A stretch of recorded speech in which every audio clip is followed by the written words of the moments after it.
உங்கள மாதிரி இன்னொருத்தர் உங்களோட ஒரு ஒரு பயணம் தான். 12 வயசு கொஞ்சம் மூத்தவர். ஆனா கிட்டத்தட்ட உங்களோட ரெப்ளிகா அவரோட ரெப்ளிகா நீங்க கூட சொல்லலாம். சிவகுமார் சாருக்கும் உங்களுக்கு அவர் 85 வயசு. அதான் உங்களோட ஒரு 12, 13 வயசு பெரியவர் அப்படின்னு சொல்றேன் நானு.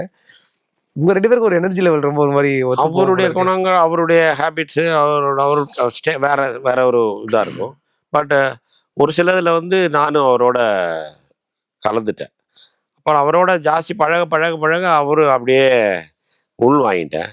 சரி, தலைவரோட முழு ஐக்கியமாயிடும்ட்டு அப்படியே ஃபாலோ பண்ணிட்டு அவரு சொல்றதெல்லாம் கேட்டுக்கிட்டு அப்படியே அப்படியே மாத்திட்டேன். கோவப்படாத, சத்தம் போடாத, கை சூண்டாத, எதிர்த்து பேசாத, அப்படிலாம் வந்து என்ன அமைதியை இப்படி பண்ணாதே அப்படி பண்ணாதே அப்படின்னு சொல்லி சொல்லி கொண்டு வந்துட்டேன். நானும் மாறிட்டேன்.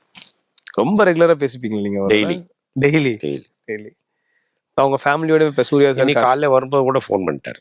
அப்படியா? வேற 12:30 மணிக்கு நான் போயிடுவேன்னு சொன்னேன்ல, அவரை பார்க்கறதுக்கா 12:30க்கு 1 மணிக்கு இருக்குன்ட்டாரு. அது வந்து என்ன காரணம்னா அணுகுமுறை தான், நான் நடந்துக்கிறது தான். நான் இப்போ டெய்லி அவரை பார்க்குறேன்னா கடவுளை போய் பார்க்குற மாதிரி. என்னுடைய தாட்டில் வந்து அவரை நான் டெய்லி நான் அவரை பார்க்குறேன்னு நினைக்கிறது வந்து டெய்லி நான் போய் கடவுளை பார்க்குற மாதிரி. அந்த அளவுக்கு அவர் வந்து ஒரு வேற மாதிரி இருக்காரு. அதனால கடவுளை பார்க்கறது தப்பு. டெய்லி பார்த்துருவீங்க? எப்படியாவது இங்கே ஊர்ல இருந்தால் கண்டிப்பாக பார்த்துருவீங்க அவரை. என்ன அதிகம் 2 டெய்லி ஒரு 4 மணிக்கு போயிட்டு ஒரு 1/2 மணி நேரம் 1 மணி நேரம் இருந்துட்டு அப்படின்னு அப்படியே நான் இதாக பேசுவேன், நான் கொஞ்சம் அப்படி பேசுவேன், அப்புறம் அப்படியே தலைவர் அப்படி பேசுவார், அப்படி அப்படியே பேசிட்டு வந்தேன்.